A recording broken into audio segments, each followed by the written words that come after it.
Hey guys, it's Wednesday, so it's the day we have our story together and our fun activity. As always, I'm reading from the Spark Story Bible. So if you want to get one, you can find one. You should buy one.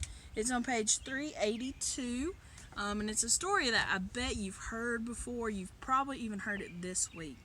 It's called The Empty Tomb. It was early in the morning on the third day after Jesus died. The sun was pink and red with the first light of the sun. The women didn't notice the sky. They hurried to the cave that contained Jesus' body. Mary Magdalene and Mary, the mother of James, led the way. Two others, Salome and Joanna, carried the spices to rub on the body of Jesus. They had a job to do. Here's the picture. See all the women carrying their spices? Let's keep reading together. When the tomb of Jesus came into sight, they froze. Oh no! They'd forgotten about the huge stone that sealed the opening to the cave. How would they move it? But the women kept going to the cave anyway. As they came closer, the women could see that the stone had already been rolled away. They peeked inside. Oh, it was dark in there.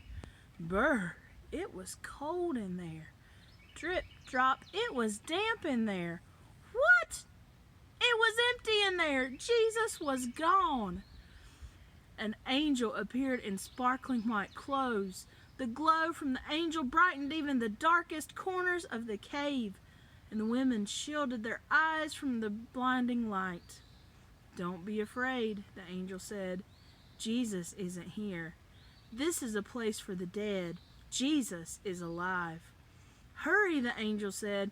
Go tell the disciples. The women did not delay. They ran to tell Jesus' friends what they had seen and heard. Here's our women. I like the one on the bottom over here. Look how surprised she looks. Oof! Mary bumped into a man, tripped and fell at his feet. Wait! She knew those feet. A familiar hand reached out to help her. Wait, she knew that hand. She looked up. Yes, she knew that smile. It was Jesus. Hello, friends, Jesus said. Jesus was really alive. The women hugged his feet and shouted with joy, Go tell the others the good news that I'm alive, Jesus said. I will meet them in Galilee. I can't wait to see them again. The women had a new job to do. They had to tell everyone Jesus was alive. Look at this great picture of Mary at the feet of Jesus. It's such a good story. I bet you've heard it before. It's one of those stories we hear every year at Easter. It is the story of Easter. It's all about resurrection. That's the word we use to talk about Jesus coming back to life. And even though we hear it every year, it's important that we listen to it every year. It's not one of those stories you can just hear one time and think, well, I've heard it, I'm done. It's such an important story. And you know, a lot of things are kind of weird right now, right? Like you're stuck at home, you can't do things that you want to do. And I think when things are kind of strange like they are right now, that it's really important that we hold on to those things that are familiar. Like this story, we know this story, we've heard it before, we hear it every year. And those things can help us feel comfortable and okay during this crazy time. You know, Jesus' story of his resurrection, it's what our faith is built on. It's what being a Christian is about, is knowing that Jesus died, but Jesus rose again, was resurrected on Easter. So I have a game I want you guys to play, okay? Something you can play with your family and everybody at home. I want you to get 3 cups. I know you probably got some cups at home.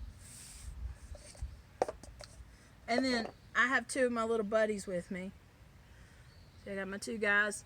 Now, if you don't have these kinds of little friends, it's okay. You can use something else. You can use like a Lego. I'm going to put him under there. You could use maybe like some pennies or quarters or something. Just something small to fit under your cups, okay? So I got my 2 buddies in here. This one's empty. And then after you do that, you know what you move? You move them around. Oh, I lost him. You move them around so that you don't know which one the empty one is. Let's keep okay, all right. Did you keep your eye on the empty cup? Do you know which one it is? Let's vote. All right, this is A. Raise your hand if you think A is empty. Okay, what about B? Think B's empty? And C. You think C's empty? All right, let's see who's right. A. Oh, there's my little friend. How about B? Oh, there's my other one. That means C's empty, right? There's nothing in C. So this is a fun little game I thought that you could play with your family while you're stuck at home. All you need is some cups and some little friends or pennies or something to put under them. And when you find that empty cup, I want you to remember the women that morning when they went to find the tomb. They didn't know Jesus wasn't going to be there. They didn't know it was going to be empty. It surprised them. And I want you to think about that story as you play this game, okay? All right. Know that I love you, I miss you, and I'm praying for you. Happy Easter, guys.